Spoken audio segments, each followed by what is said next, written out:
પશ્ચિમ બંગાળના સંદેશ ખાલીમાં તૃણમૂલ કોંગ્રેસના નેતા દ્વારા મહિલાઓ પર કરાયેલા અત્યાચારના વિરોધમાં સુરતમાં ભાજપ દ્વારા વિરોધ કરાયો હતો।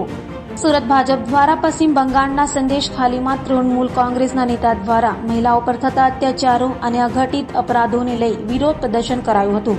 સુરતના નાનપુરા વિસ્તારમાં ભાજપ દ્વારા વિરોધ પ્રદર્શન કરાયું હતું, જેમાં સુરત ભાજપ પ્રમુખ નિરંજન ઝાંઝમેરા, સુરત મેયર દક્ષેશ માવાણી સહિતના મોટી સંખ્યામાં ભાજપીઓ જોડાયા હતા। દર્શના જાની, સદસ્ય ખાદ્ય નિગમ મંત્રાલય।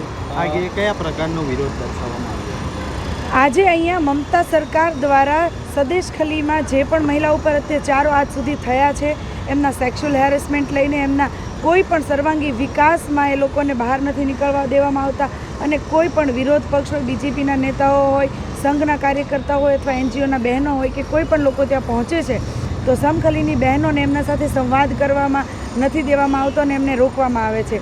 રિસેન્ટલી હમણાં ગવર્નર સાહેબ જ્યારે બહેનોના અત્યાચારો વિશે વાતો કરવા માટે તેમની સાથે પ્રશ્નો કરીને એમને જે પણ આત્મનિર્ભર બનાવવા માટે ત્યાં ગયા હતા તો એમને પણ રોકવામાં આવ્યા હતા। કયા પ્રકારનો વિરોધ કરાયો છે?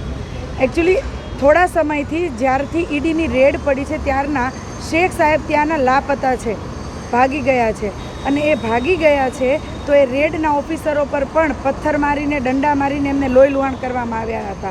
હવે જ્યારે એ શેખની ખોફ નથી, ત્યાં એમનો ડર નથી, ત્યારે એ મહિલાઓ બહાર આવી છે પોતાના ન્યાય માટે, પોતાની વેદનાને કહેવા માટે એને વાચા આવી છે ને બધી મહિલાઓ બહાર આવી છે કે અમને આમાંથી બહાર કાઢો, અત્યાચાર મુક્ત કરો।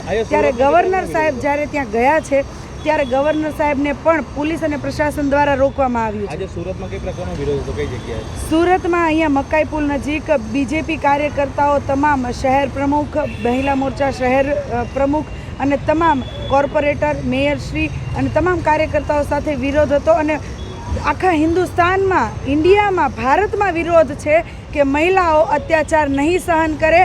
મમતા સરકાર હાય હાય।